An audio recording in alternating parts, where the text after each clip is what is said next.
Hello दोस्तों, हमारे channel नौकरी पक्की में आपका स्वागत है। आज की वीडियो में हम बात करेंगे कि as a manager how should you do your team reviews. Team reviews कैसे करने चाहिए और क्यों करने चाहिए। अक्सर जब एक टीम अपने रेगुलर वे में काम कर रही होती है तो थोड़े समय बाद उसको एक डायरेक्शन की जरूरत होती है।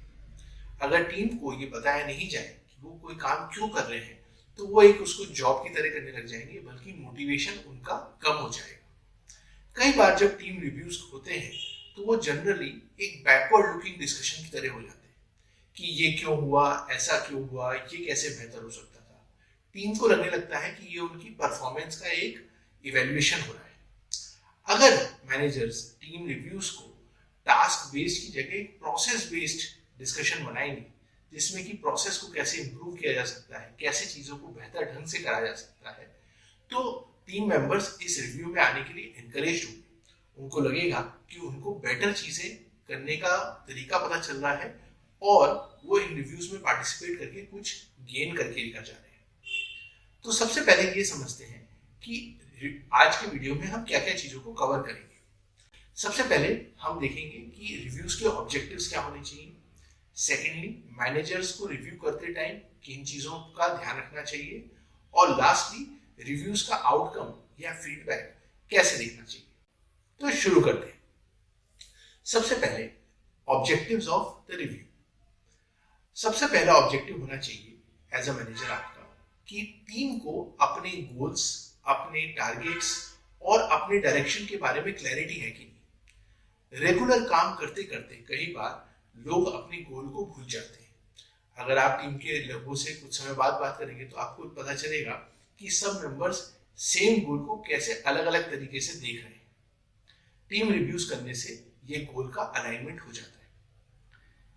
ऑब्जेक्टिव नंबर 2, स्किल्स और एक्सपर्टीज लाना। जैसे जैसे टीम को अलग अलग टास्क मिलते हैं, अलग अलग स्किल्स की जरूरत होती है, अलग अलग एरियाज ऑफ एक्सपर्टीज की जरूरत होती है उन टास्क को करने के लिए। एज अ मैनेजर आपको ये बात ध्यान रखनी पड़ेगी कि कैसे आप रेगुलरली टीम की ट्रेनिंग्स और लर्निंग करवाते रहे, जिससे कि टीम में वो स्किल्स और वो एक्सपर्टीज रहे। कई बार ये भी हो सकता है कि आपको बाहर से टीम में किसी नए मेंबर की हायरिंग करनी पड़े उस एक्सपर्टीज को टीम में बिल्ड करने के लिए। Objective number 3, work allocation. काम करते करते ऐसा होता है कि कभी कभी कुछ टीम मेंबर्स के पास बहुत ज्यादा काम हो जाता है और कुछ टीम मेंबर्स के पास कम काम रह जाता है। दोनों ही सिचुएशंस ठीक नहीं है।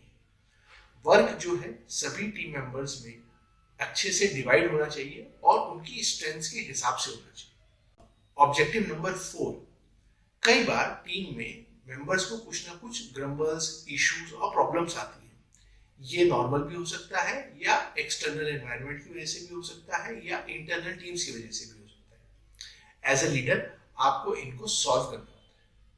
और लास्ट ऑब्जेक्टिव होता है डिसीजन मेकिंग। कई बार कई चीजें अटकी रहती हैं क्योंकि एक डिसीजन उस पर नहीं हुआ होता है कि हमें इसमें लेफ्ट डायरेक्शन में जाना है या राइट डायरेक्शन में जाना है, हमें ये चीज करनी है या नहीं करनी है। टीम रिव्यूज एक बहुत अच्छा प्लेटफॉर्म होते हैं जहां पे आप सबके पॉइंट ऑफ व्यू को सुन के, समझ के, अपनी टीम की कैपेबिलिटी को असेस करके उसके ऊपर एक डिसीजन ले सकते हैं। तो ये तो हो गए ऑब्जेक्टिव्स ऑफ टीम रिव्यू। अब बात आती है कि ये टीम रिव्यू करते टाइम एज अ मैनेजर आपको किन बातों का ध्यान रखना चाहिए। सबसे इंपॉर्टेंट बात यह है कि जब रिव्यूज हो रहे हैं तो टीम में डिस्कशंस किस तरह से हो रहे हैं। क्या लोग रिस्पेक्टफुल है कि नहीं, क्या लोग एक दूसरे के जॉब के चैलेंजेस को समझ पा रहे हैं कि नहीं, और क्या लोग एक दूसरे को इनपुट्स दे रहे हैं कि नहीं। जब कोलैबोरेशन के साथ और मिलकर टीम काम करती है तो काम डबल स्पीड से होता है। दूसरी बात यह है कि जो भी टीम का डिस्कशन हो रहा हो वो एक डेटा बेस्ड डिस्कशन होना चाहिए, और जो डेटा है वो टीम रिव्यू में एक अच्छे फॉर्म में, या तो ग्राफ्स या चार्ट्स या बार टेबल्स के फॉर्म में प्रेजेंट हो, जिससे कि वहां पे सभी को सारी पिक्चर ट्रांसपेरेंटली दिखे और डिसीजन फास्ट हो सके।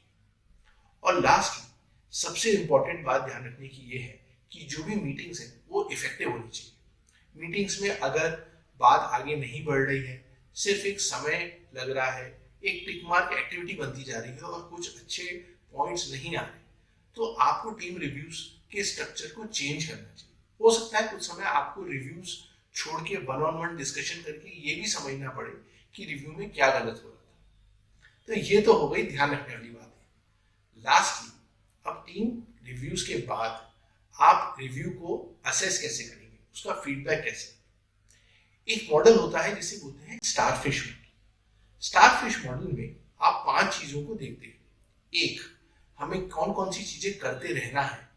सेकंड, कौन कौन सी चीजें हमें बंद कर देनी है।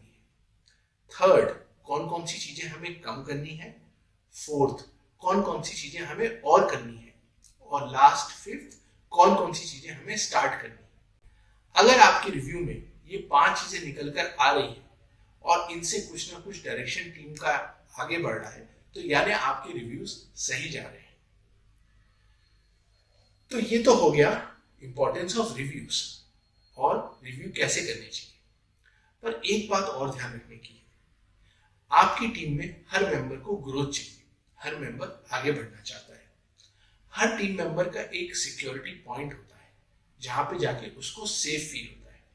आपको हर टीम मेंबर को वहां तक लेकर जाना है जिससे कि वो सेफ फील करके आपकी टीम में मोटिवेट होकर काम कर सके। टीम रिव्यूज जो होते हैं वो एक बहुत अच्छा प्लेटफॉर्म होते हैं जहां पे आप एम्प्लॉयज की कैपेबिलिटीज, एम्प्लॉयज की नीड्स और एम्प्लॉयज की डिजायर्स को समझ सकते हैं। उनके बेसिस पे एज अ मैनेजर, चूंकि आपको ऑर्गेनाइजेशन के बारे में ज्यादा पता होता है, आप आइडेंटिफाई कर सकते हैं कि एम्प्लॉयज के लिए नेक्स्ट सेट ऑफ अपॉर्चुनिटीज कहाँ अवेलेबल है और इनके बेसिस पे आप स्ट्रॉन्ग केस बना के एम्प्लॉयज को प्रमोशंस और ग्रोथ के लिए रिकमेंड कर सकते हैं। इसीलिए टीम रिव्यूज एक बहुत अच्छा प्लेटफॉर्म है कंपनी की ग्रोथ के लिए, आपकी ग्रोथ के लिए और टीम की ग्रोथ के लिए भी। और ये बात सभी को पता होनी चाहिए। तो आशा है कि अब आप टीम रिव्यूज के बारे में और टीम की ग्रोथ के बारे में थोड़ा बहुत और जान चुके होंगे। इन्हीं तरह के कॉम्प्लेक्स क्वेश्चंस के सिंपल जवाबों को पाने के लिए हमारे चैनल नौकरी पक्की को सब्सक्राइब करें। और अगर आज का वीडियो अच्छा लगा हो तो इसे लाइक जरूर करें। Thank you and all the best. अगर आपके पास कोई भी क्वेश्चंस हैं तो आप हमारे इस ईमेल आईडी पे हमें मेल कर सकते हैं या नीचे कमेंट सेक्शन में लिख के हमसे पूछ सकते हैं। हम जरूर आपका जवाब देंगे।